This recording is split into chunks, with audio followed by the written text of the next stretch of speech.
this email? What does it mean? Communication is the imparting or exchanging of information or news. The single biggest problem in communication is the illusion that it has taken place. Conversation is the oral exchange of sentiments, observations, opinions, or ideas.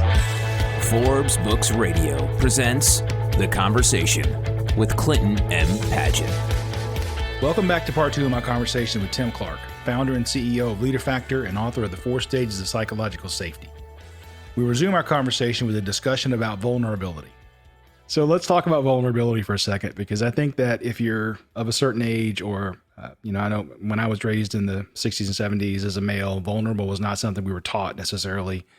And so sometimes people have the idea that vulnerable means I'm laying on the ground crying, and this really, it's equated with weakness. And that's not what we're talking about at all, right? Vulnerable is not being weak. So how would you define that for us? Yeah, let me give you a basic definition for all the listeners. Here's a basic definition of vulnerability: the potential exposure to loss or harm. That's what it is. It's the possibility that you may experience loss or harm. It's not the certainty, but it's the possibility. So there's a risk, right? And you cannot perform unless you are willing to be vulnerable. That means there's that possibility of loss or harm. That is not a weak thing. To be vulnerable is a courageous thing. It is not a weak thing. I think we've gotten that mixed up, and I think maybe the connotation of that word has become distorted over time. It's actually a courageous thing to expose yourself to the risk of harm or loss. In other words, vulnerability. Admitting you made a mistake that may potentially damage your career, admitting that you wronged somebody and say, you know what, I screwed up. That was a mistake. I shouldn't have done that. I should have done this instead.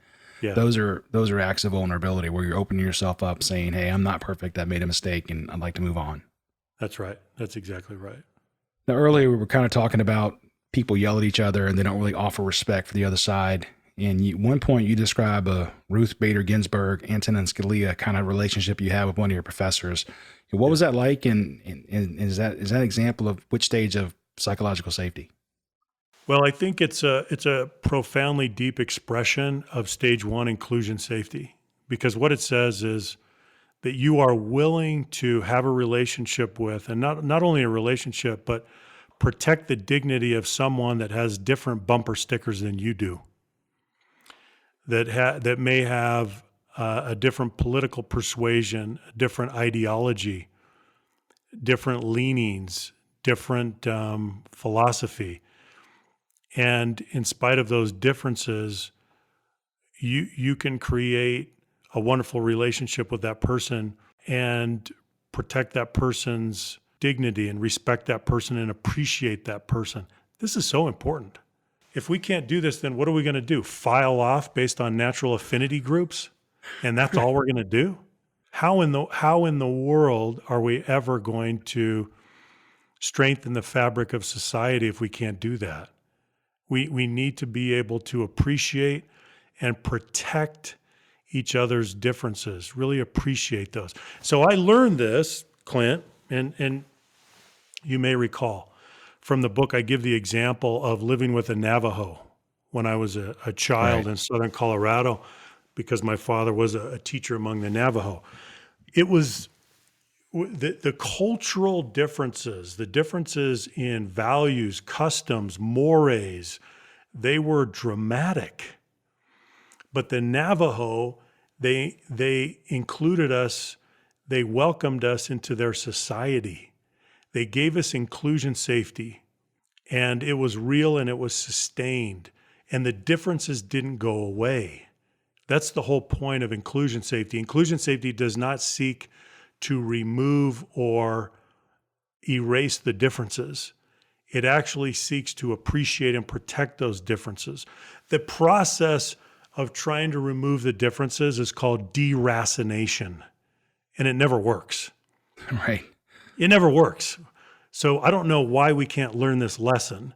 We have centuries of data that tell us it doesn't work. So when are we going to get the message that doesn't work. So we really need to try something else, which is let's give each other inclusion, safety. We can still debate issues on their merits, but it needs to be, as you say, Clint, it needs to be respectful. We need to maintain that civility in civic discourse. It's so important. Yeah, you mentioned the threat detection. I think a couple of places in the book. You didn't call it that, but now that you're saying it, that's how I interpret it. But you had it where you had just been hired in Tokyo, I think, or in Japan. Yeah. And you had this expectation of how the culture was going to be and the environment you're going to walk into. And I got the feeling that psychological safety wasn't what you expected to get. But then you had a wonderful boss. I think his name was Tad. Yeah. In how he created an environment that was the opposite. It was very psychologically safe. But you talk about, taking tiptoe steps and thinking just making sure you were actually not on thin ice. Yeah, it kind of shocked me. I got to tell you, because I was ready. I was bracing myself. I thought, oh boy, this is going to be, he's hierarchical, he's traditional, he's old school, he's authoritarian, he's command and control, he's fear and intimidation. He's all of those things. He's the imperial model of leadership that we've taken since the Industrial Revolution. The leader as oracle, the leader who knows all the answers. And he wasn't that at all. He was collaborative. He actually listened more than he spoke. He's probably one of the very few CEOs that I've met that listens and asks questions more than he talks and tells. And he was a delightful, wonderful man. And it just made it easy to collaborate. And not only that, he actually gave us permission to challenge. And so we would. And I made some pretty dumb suggestions sometimes, and I made mistakes. I made my share of mistakes. But he gave us guidance, and he gave us permission, and he gave us respect. And it was a beautiful experience. I learned a great deal from him. Yeah, I sure did. But it started off with threat detection. It sure did. Yeah, I thought, oh boy, I'm not going to say anything. And then I ended up, I think I was able to be as candid with him as any leader that I've ever worked with. And it was an exhilarating experience. Yeah, Japan is one of my favorite countries. I've traveled globally, and it's outside of the U.S. is probably my favorite place on the planet. I think it's probably because I like to follow rules. Yeah. And they do a lot of rule following. You can set your clock by the trains running, and people don't cross when it says don't walk. And so it's awesome. But yeah, I love Tokyo and Japan in general. Now, you just mentioned this. You said he asks more than he tells. And you actually have something in the book called the Tell to Ask Continuum. What is that about? Yeah, so I call that the coaching continuum. So just picture in your mind a continuum that runs from tell at one end to ask at the other.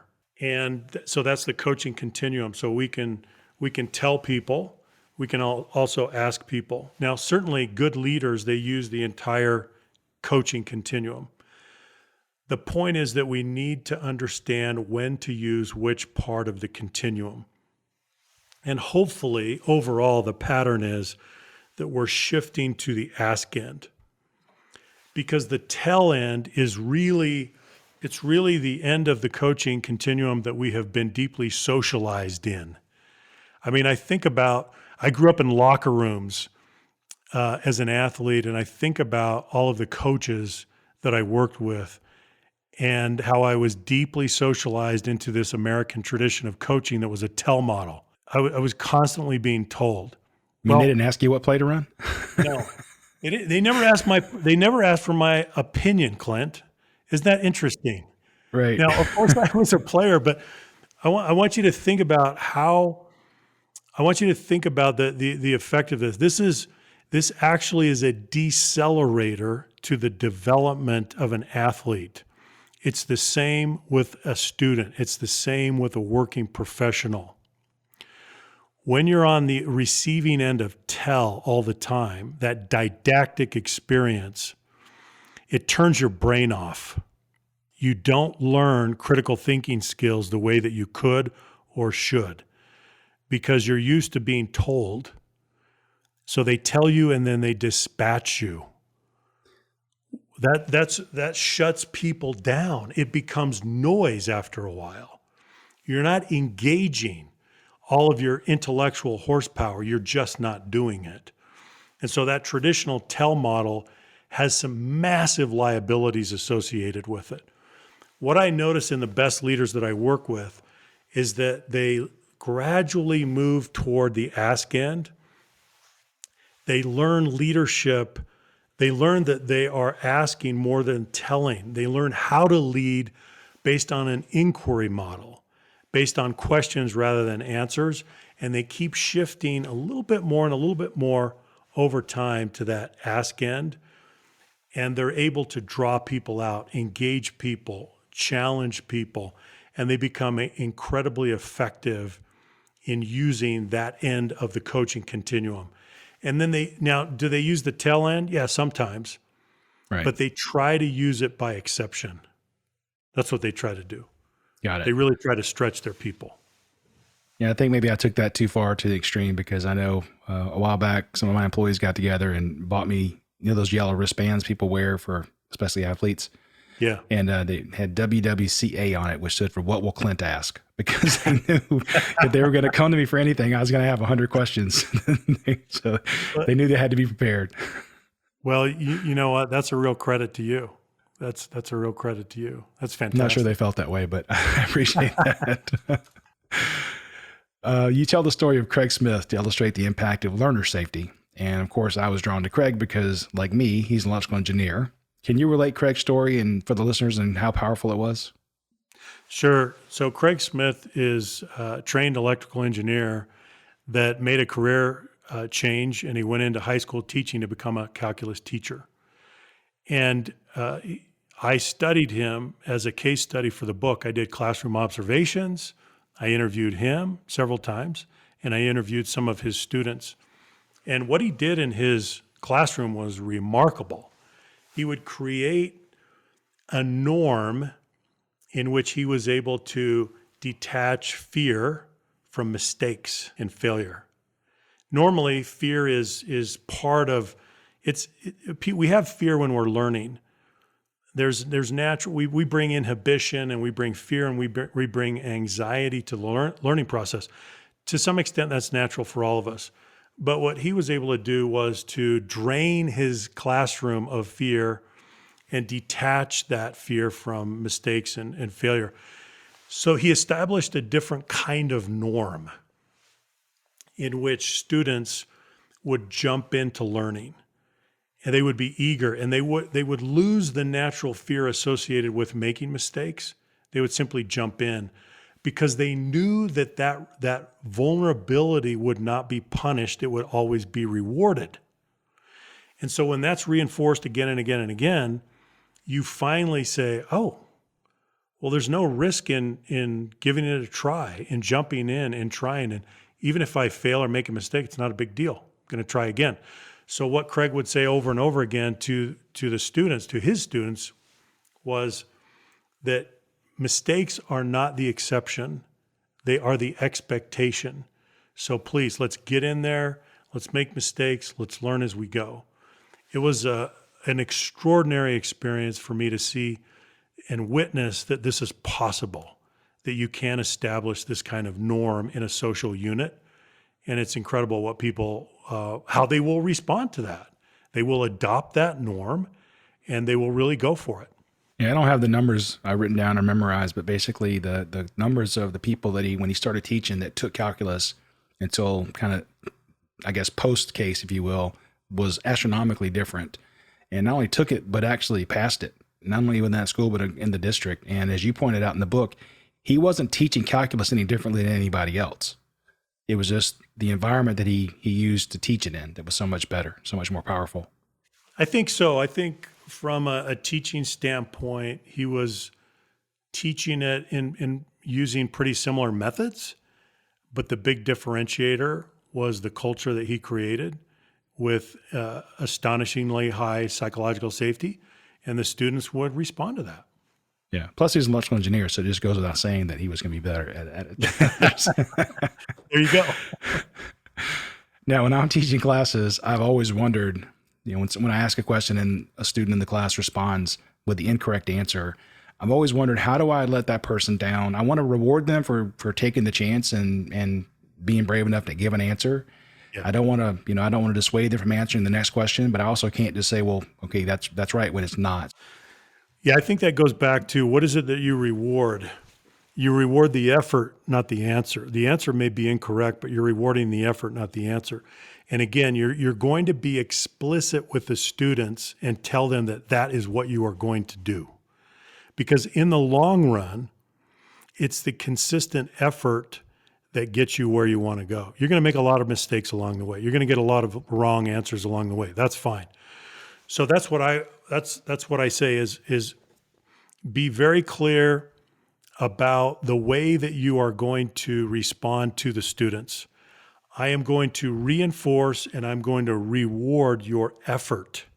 You may or may not get the right answer. Now, ultimately, we want you to learn, but if you get the wrong answer, don't worry about it. I'm going to reward your effort. I'm going to acknowledge that. I'm going to say, Clint, I love the effort. Great job. Answer's wrong, but that's okay. Let's keep going. Right? Absolutely. Now, I didn't realize there was something called stereotype threat theory. What is that?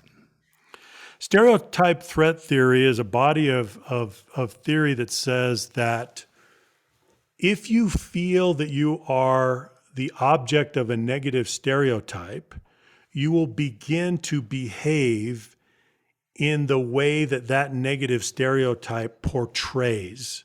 So, for example, if you feel that you are part of a negative stereotype that says that you should not be an intelligent person, you will actually lower your performance to meet the lower expectation. So that's what it means. It means that your behavior will move, it will adjust to meet the expectation. In this case, a lower expectation. Now, it also works in the opposite direction as well. People will also rise to meet expectations as well. And so the psychology is really quite interesting.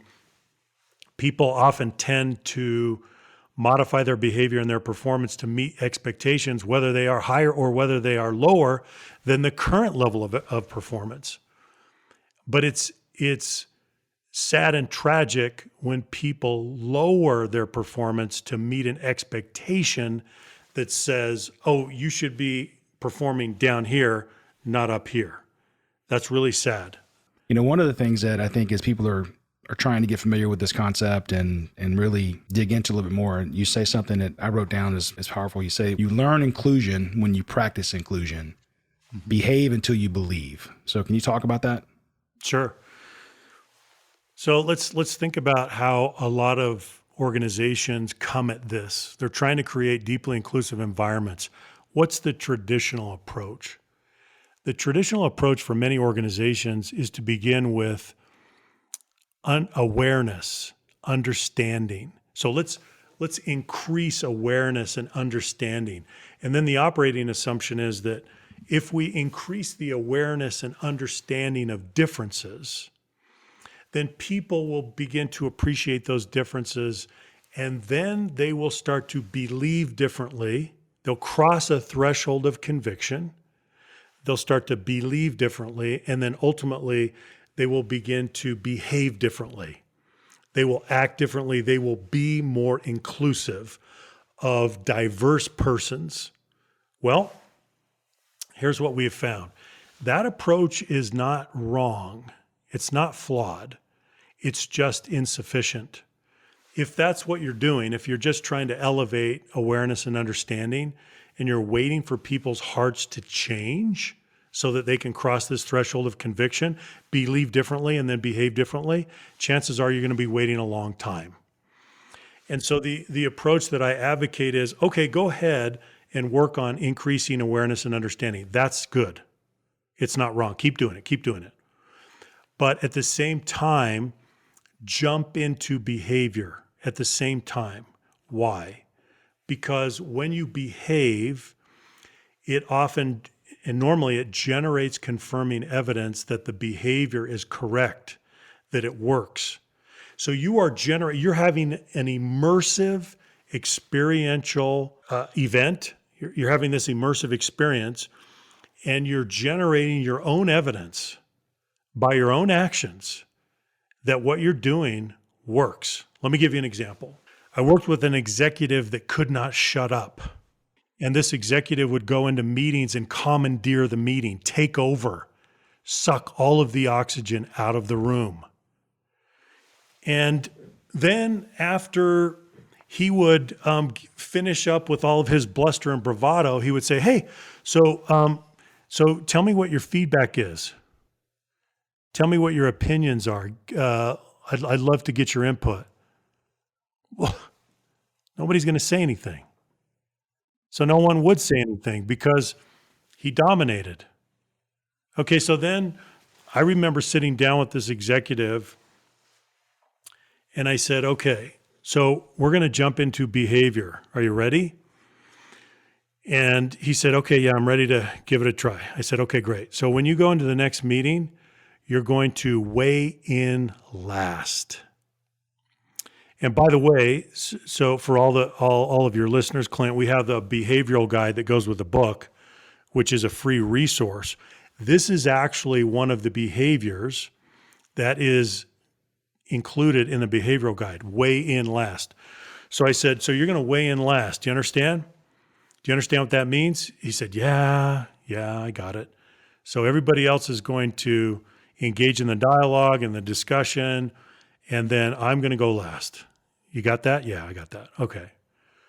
So I was there in several meetings with this executive because I coached him for a while, and he actually did it.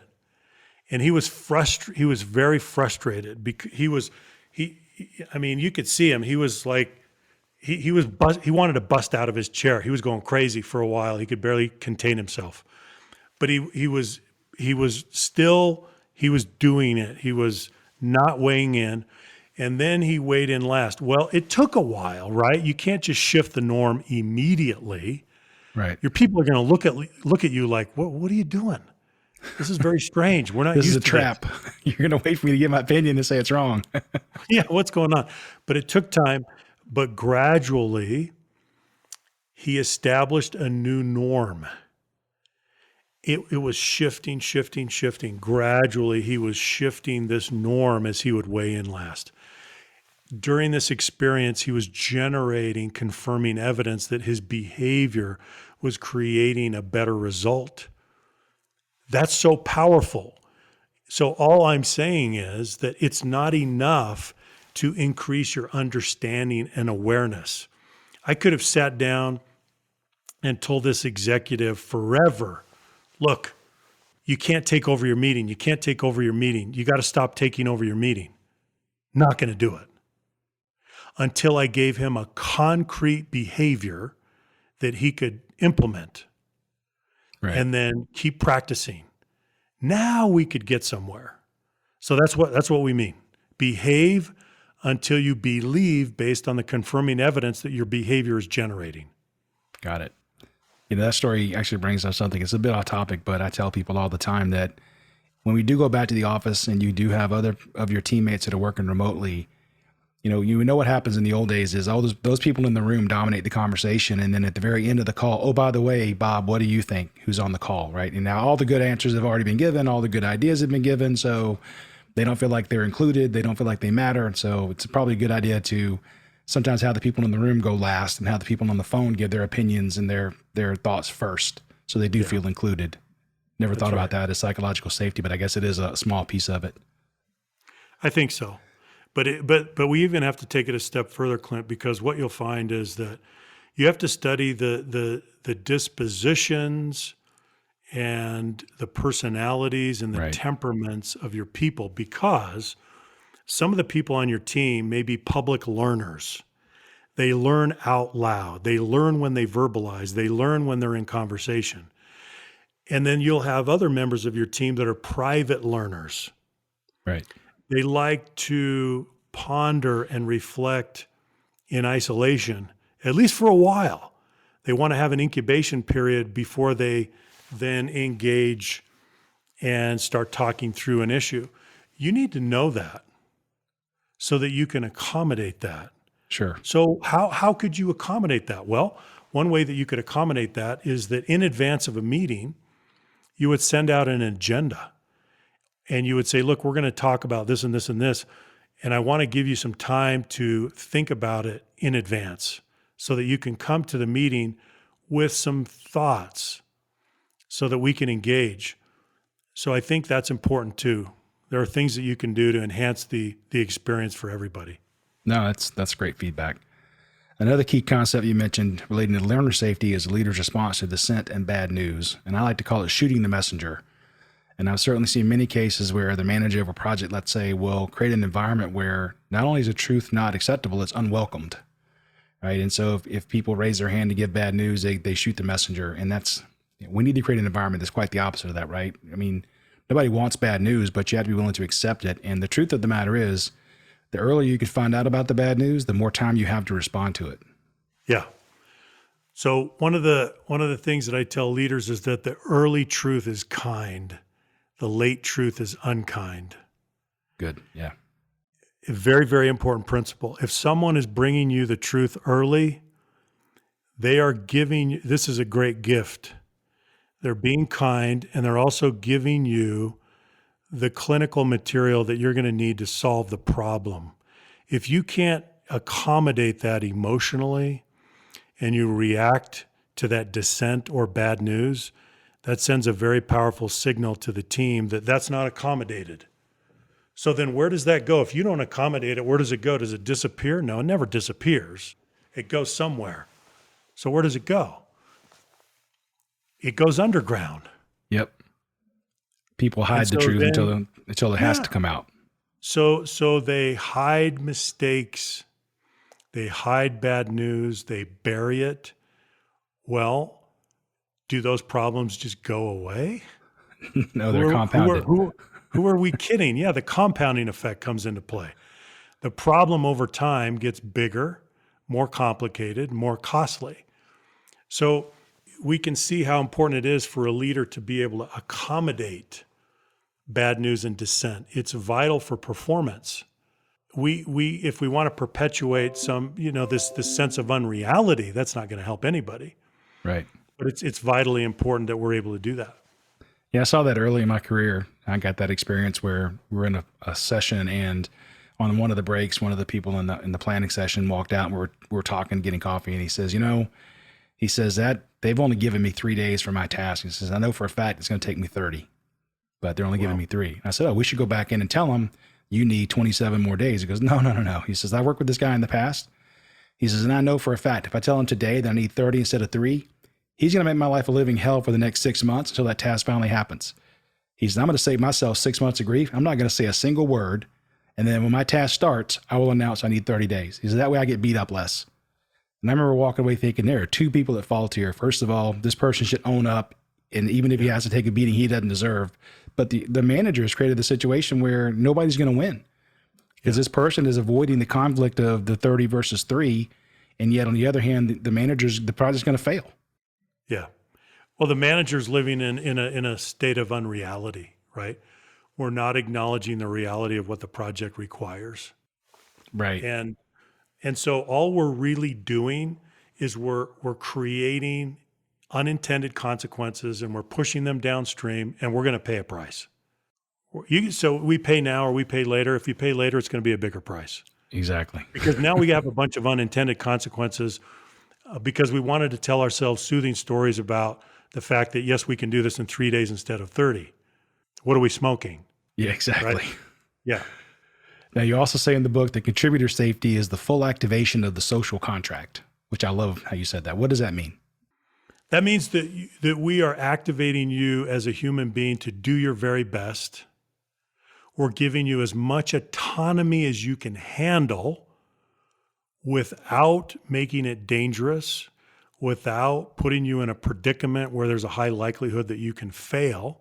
We want you to make your highest and best contribution. We want you to have a career best experience. We want you to have a peak engagement experience. So how do we do that? Again, maximum amount of autonomy without too much, with guidance, so that you can make that contribution, you can make that difference. And that's what most people want to do. They want to be able to, they want to carry their weight. Most people do. So they want to be given that opportunity. And you say that to foster high levels of contributor safety, you have to get to know the people on your team. How can we do that? And we touched on this a little bit already, but how can we do that when working remotely? How can we really get to know our fellow team members, especially if we're new in an organization, so we get that high level of contributor safety when we're working remotely? Yeah. Well, I think we all realize that we don't have big blocks of time that we can just go talk to our people. And so what I would recommend is that we engage in very brief but frequent touch points so that we start building the rapport, we start building the intimacy, we start building the familiarity, we start building the trust. And so you layer that on. Think of a 3D printer. That's what we're talking about. Around and around and around. Frequent, brief touch points. I think that's how you do it in a virtual setting, Clint. Because we don't have a lot of time. It's incredible though what you can accomplish in a 5-minute touch point. It's amazing. But it's got to be consistent. And I think it's helpful that it's not always about just work-related topics as well. I mean, it has to be about how are you, like you said earlier, how are you doing? How are you feeling? I think those are important things to make sure that I understand you actually care about me as a human being, and therefore I start to feel safer and I am maybe able to be vulnerable when I normally wouldn't be. That's right. I agree with that. Yep. You have another thing you say called candor for cover. What is that and which comes first? Candor for cover is the social exchange that describes stage 4 challenger safety. What it means is the team gives you cover, in other words, air cover or protection, in exchange for your candor, in exchange for your willingness to challenge the status quo. Now, remember, by the time we get to stage 4, challenger safety, my personal level of exposure and risk is very, very high. I'm standing perhaps on the highest rung of that ladder of vulnerability when I challenge the status quo. So I need some assurance of protection, right? I mean, how many times have you heard a boss say, now, I want your honest feedback. I want your honest feedback and input on this, and yet it's an unsafe environment. Why are you even asking? It's disingenuous of you to ask because you haven't created the enabling conditions that would allow us to challenge the status quo. That's what the cover is. Give me the cover, and then I will venture out and I will engage in that act of vulnerability, which is a big one, but I'll give it a shot because I feel this cover. I feel the reassurance. I feel the protection for that very vulnerable activity that you're asking me to do. Right. That's the exchange. Cover for candor. Got it. So in football terms, it's the offensive line is giving the cover for the quarterback to give the candor. Exactly. The pass. Protect me, especially from the blind side. Yep. Yes. From people like you on the defensive line coming That's at me. right. I'm coming. That's right. Well, I want to close this with a statistic from the book and a couple of quotes that really struck a chord with me. And I think bring home what we're talking about today really matters. Per Gallup, 85% of employees worldwide are either not engaged or actively disengaged at work, which is just a stunning number when you think about it from a financial perspective and productivity and what that must do to a company's bottom line. And then a couple quotes you have: fear-stricken teams give you their hands, some of their heads, and none of their hearts. Mm-hmm. And then the last one was, you must be humble and open and you must listen. And if you don't, the people around you will eventually have nothing to say. And I think those three things to me really sum up both the financial piece, but also the emotional piece of why psychological safety is so important for people to understand and get their hands around. Yeah. I'll add to that, maybe Clint, maybe a parting thought for all your listeners. And I think it's related to those quotes. And that is that when it comes to psychological safety, you either lead the way or get in the way. And I'm not talking about being a manager necessarily. You may be an individual contributor. You may be the CEO. You may be the last person hired. You still have a stewardship as a cultural architect because you model and reinforce certain behavioral norms every day. The only question is, which ones are they? So you really are either leading the way or getting in the way from a cultural perspective. You are either nurturing psychological safety or you're not. it's a sobering thought, but it's also an empowering thought, because regardless of who you are an architect. You are contributing to that workplace environment, that climate, that culture. And that's something that I think we need to take seriously. All right. Well said. So we've covered quite a bit today, obviously, but we haven't covered everything in the book. So if people want to learn more about you, want to work with you, buy your books, how can they get in contact with you? Sure. Well, we welcome everyone to visit the website, LeaderFactor.com. You can also find me on LinkedIn, Timothy R. Clark, and then at Timothy R. Clark on Twitter as well. And we'd love to hear from you. Well, I appreciate your time today, Tim. It's been a pleasure. Thanks for the conversation. Oh, likewise, Clint. It's been a real privilege to be with you. Thanks for listening to The Conversation with Clinton M. Padgett. To find out more about Clint, go to projectsuccess.com or pick up Clint's book, The Project Success Method, at Amazon.com. This has been a production of Forbes Books Radio.